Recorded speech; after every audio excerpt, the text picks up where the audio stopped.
Last सॅटर्डेला आम्ही पाहिलं होतं की वात प्रकृती कशी असते आणि वात प्रकृतीची व्यक्ती कशी असते. सो आज आपण वन बाय वन बघूया की पित्त प्रकृती कशा पद्धतीने असते, काय असते. त्यासाठी मी डॉक्टर रश्मीने इन्व्हाइट करेन. So doctor Rashmi, please over to you. आपण येणार आहोत पित्त प्रकृतीकडे. पित्त प्रकृती, पित्त म्हणजे वातावरणात जसं आपण सूर्याला मानतो असं सूर्याला मिमिक करणारं आपण जे स्थान सांगतो त्याला आपण जठराग्नी म्हणतो. जठराग्नी म्हणजे पोटामध्ये पचण्यासाठी जो अग्नी सांगितला आहे, सगळ्यात महत्वाचा अग्नी, त्याला जठराग्नी म्हणतो.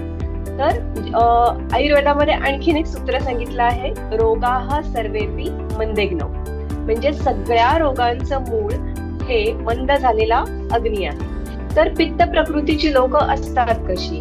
पित्त प्रकृतीची लोक जी शरीर किंवा अंगकाठी ही मध्यम असते, केस हे सिल्की सॉफ्ट पण बारीक असतात, थिन नसतात पण सिल्की असतात, कोरडे नसतात. यांच्या अंगाला तुम्ही हात लावलात तर शक्यतो नॉर्मली थोडंसं गरम लागतं, किंचित गरम, किंचित उष्ण, म्हणजे ताप असं म्हणता येणार नाही, पण नॉर्मली लोकांपेक्षा यांचं अंग थोडंसं स्पर्शाला गरम असतं.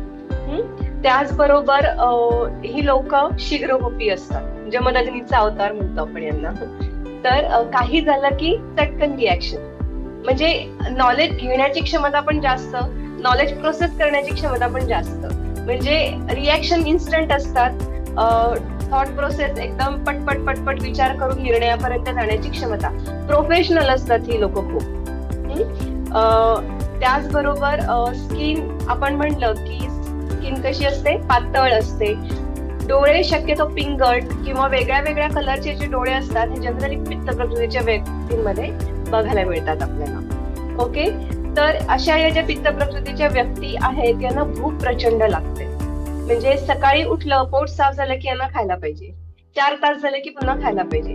बरं, खायला देईल ते सगळं पचवण्याची ताकद सुद्धा यांच्याकडे असते, कारण पित्त प्रकृती असल्यामुळे जात्याच पित्त यांच्याकडे जास्त असतं. पण पित्त जास्त असल्यामुळे जर तिखट तेलकट पदार्थ जास्त खाल्ले तर ते पित्त बिघडण्याची शक्यता सुद्धा या लोकांच्या मध्ये जास्त असते.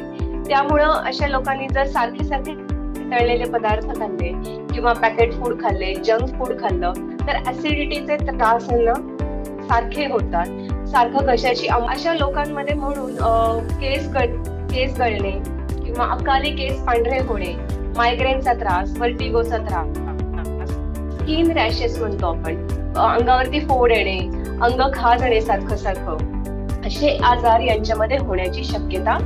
त्यामुळं कुठलंही पित्त बिघडलंय म्हणून सरसकट मेथी दाणे खाणे, जिरे खाणे किंवा आणखी काय काय खातात, उष्णता वाढते म्हणून सब्जाबी खाणे, तर अशा गोष्टी करू नये. पित्तावरती खायला काळे मनुके आणि भिजवलेले बदाम.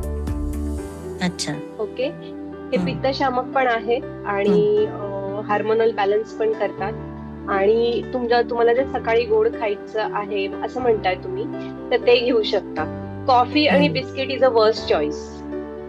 नाही, बरोबर आहे. उपाशी राहिला तरी चालेल. इंडियन टिपिकल सकाळचा ब्रेकफास्ट आहे चहा आणि बिस्किट. म्हणजे आयुर्वेद हा इतकं सूत्रांनी बांधलेला आहे, इतकं छान सांगितलंय त्यांनी. एक सूत्र सांगितलंय की जर अयोग्य आहार असेल तर औषधाचाही काही उपयोग होणार नाही, बरोबर, आणि योग्य आहार असेल तर औषधाची गरज लागणार नाही. रश्मी, एक शेवटचा प्रश्न. आजचा फास्ट जमाना आहे. ओके, सगळ्यांना असं क्विक रिझल्ट हवे असतात. ओके, मग अशा वेळेला काय करायचं? टिक टिक टिक म्हणूनच सांगितलं मी, की कोणी जर तुम्हाला सांगितलं की टक्की रिझल्ट आणि जादू करतो तर त्याच्यापासून 4 हात लांब राहायचं. कारण कुठलीही तूप, आपल्याकडे म्हण आहे ना, पी हळद आणि हो गोरी. हो, तर असं होत नाही हे त्या म्हणीमध्येच आपल्याला सांगितलंय. इन्स्टंट कुठलीही गोष्ट होत नाही. अगदी आंबा जर पिकायचा असेल तरी त्याला आडी घालावी लागते, त्याच्यासाठी वाट बघावी लागते. मग जर शरीराचं आपल्याला पोषण वाढवायचं आहे, शरीराला निरोगी करायचं आहे, तर आपल्याला इन्व्हेस्टमेंट ही करावीच लागणार. इतकं जर आपण शरीराकडनं काढून घेतलंय, तर जर इतकं सफर करतंय, त्याची झीज झालीये किंवा त्याच्यामध्ये पित्त इतक्या प्रमाणात वाढलंय, तर तेवढ्या प्रमाणात तुम्हाला पुन्हा इन्व्हेस्टमेंट करावी लागेल. आपण कर्जच घेतलं ना त्याच्याकडनं. एक्झॅक्टली. चाललेलं आहे शरीरावरती, ते आपल्याला नलिफाय करायसाठी वेळ हा द्यावाच लागेल. आणि स्लो अँड स्टेडी जेवढं जाल तेवढं उलट ते लॉंग टर्म असतं. मग ते वजन असू दे किंवा कुठलीही गोष्ट असू दे. आयुर्वेदालाही फास्ट इफेक्ट आहेत. म्हणजे रॅशेसचा पेशंट आहे आणि तो माझ्याकडे 2 दिवसात आलाय तर 8 दिवसात तो पूर्ण बरा होतो, 100% होतो. पण जर क्रॉनिक असेल, अगदी साठलंय शरीरामध्ये 5, 10, 15 वर्षाचं, तर त्याला थोडी इन्व्हेस्टमेंट ही द्यावीच लागते. बट स्टील पित्त प्रकृती जर आपल्याला बॅलन्स करायची असेल तर त्यासाठी आपल्याकडे आसन्स आहे. दॅट इज अ पश्चिम उत्तनासन. पश्चिम उत्तनासन म्हणजे तुम्ही बसायचं आहे, दोन्ही पाय लांब सोडायचे आहेत, दोन्ही पाय एकत्र जॉईन करायचे आहेत, अंगठ्याला अंगठा टच, टाचेला टाच टच, अशा पद्धतीने बसायचंय.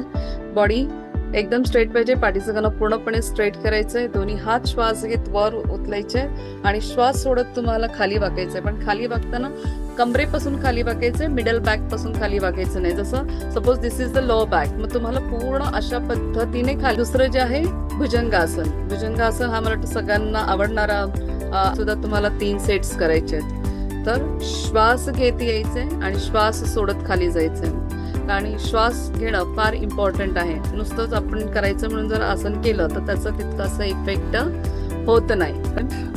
अँड थर्ड वन इज विपरीत करणी. विपरीत करणी म्हणजे दोन्ही पाय जे असतात तुमचे हे वॉल्वला आपण समांतर ठेवतो म्हणजे वॉलवरतीच आपण रिलॅक्स करतो. तर शीतली शीतकारी हा प्राणायाम आहे, सगळ्यांना माहितीये. शीतली म्हणजे ते नावावरच आहे, जेणेकरून आपल्याला काय, जसं मगाशी सांगितलं, पित्त हा काय अग्नी आणि पाणी, अग्नी आणि जल ह्या दोघांचं मिश्रण आहे. मग अग्नी म्हणजेच काय, पोटात तुमचं इन्फ्लेमेशन आहे, जास्त जळजळ होते. सो त्यावेळेला शीतली हा प्रकार करायचा आहे. शीतली म्हणजे जसं तुम्हाला टंगची अशी फोल्ड करून अशी घ्यायची आणि श्वास घ्यायचे आणि श्वास घेतल्यानंतर श्वास नाकाने सोडायचा. आणि नेक्स्ट आपला जो टॉपिक आहे that is a kapha prakriti. So त्यासाठी आपण परत एकदा भेटूया नेक्स्ट सॅटर्डेला. आणि नेक्स्ट सॅटर्डेवरती मी सगळ्यांना तुम्हाला रिक्वेस्ट करेन की तुमचे कोणी फ्रेंड्स रिलेटिव्ह असतील तर तुम्ही त्यांनाही ग्रुपमध्ये जॉईन करू शकता. कारण मी ग्रुपमध्ये अशी मुभा ठेवली की तुम्ही त्यांना ऍड करू शकता. तुमचं आहार, विहार, आचार, विचार या 4ही गोष्टी फार महत्वाच्या आहेत. ओके, जसं इंग्लिशमध्ये त्याला म्हणतात फिजिकली, मेंटली, इमोशनली आणि स्पिरिच्युअली. तर ह्या सगळ्या गोष्टींचं समन्वय केलं जातं आणि त्याच्यातून व्यक्ती हा पूर्णपणे स्वस्थ आणि हेल्दी बनू शकतो. So good, very nice, thank you for here. And next सॅटर्डेला अगेन आपण भेटूया 9:30ला आणि विथ नवीन टॉपिक. आपण न्यू टॉपिक घेऊया, that is a kapha prakriti. So